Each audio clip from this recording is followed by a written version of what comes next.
It's cold here in Burlington, Vermont, all of a sudden. I mean, I'm not going to take out the air conditioner yet, but it's cold. Vermont's a good place to contemplate impermanence. Winter is coming again. I had to order 10 bottles of adrenal cortex from Emerson, and the package got delivered to the place I used to live, which is a low-income senior housing place at the bottom of College Street. This morning I got on my bike and I rushed over to there to see if I could get it. There was an old gent with no teeth sitting on an electric scooter outside, and I asked him to let me into the building, into the lobby. He wheeled up to the door and got up and walked up and opened it. Gosh, he was built like a barrel. I bet he used to be a farmer in the building trades. No package, but there was a notice on the bulletin board that Jason had died. Jason was this sweet guy, only in his 40s, who had brain damage. He used to run errands for the older residents, and he volunteered up at the hospital. It said he just died in his sleep.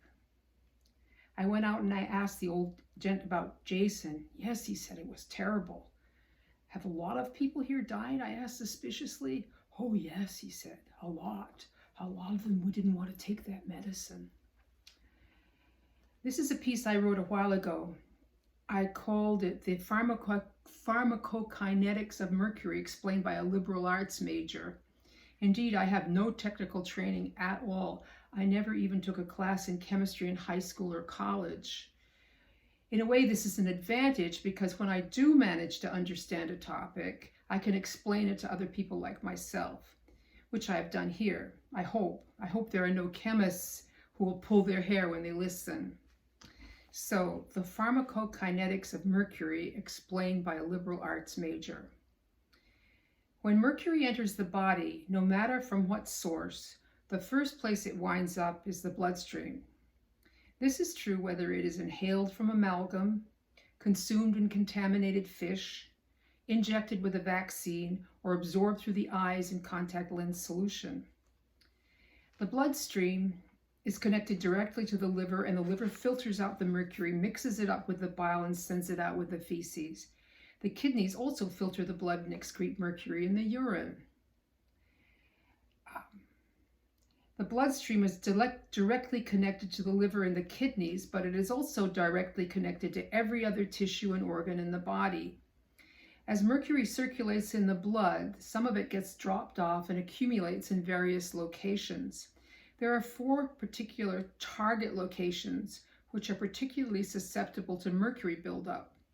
These are the brain, the liver, the adrenal and thyroid glands. Mercury binds to cell walls on these organs, causing the deranged mineral transport that we so often see on hair tests. It also gets inside the cells and does direct damage through oxidization.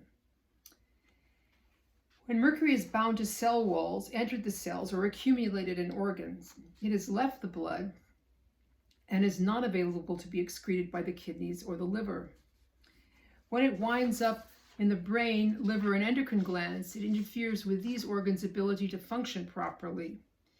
The liver will not be able to detoxify as well. The adrenal and thyroid glands won't release the energy production signals as well.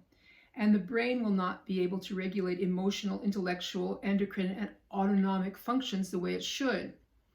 Mercury inside the cells themselves causes the famous mitochondrial dysfunction. Even after the blood stream is virtually free of mercury, these target organs will remain poisoned. They will be unable to release their burden back into the blood. When the mercury initially crossed a cell membrane or entered an organ, it was in a form that could pass through fatty barriers. Once it gets to the other side of one of these barriers, it quickly reacts and forms compounds that are not fat soluble anymore.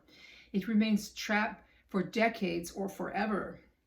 This phenomenon is particularly significant in the case of the brain, which is so important and so sensitive. The blood vessels that supply the brain are sheathed in the blood-brain barrier, which is a fatty protective membrane that keeps out toxins.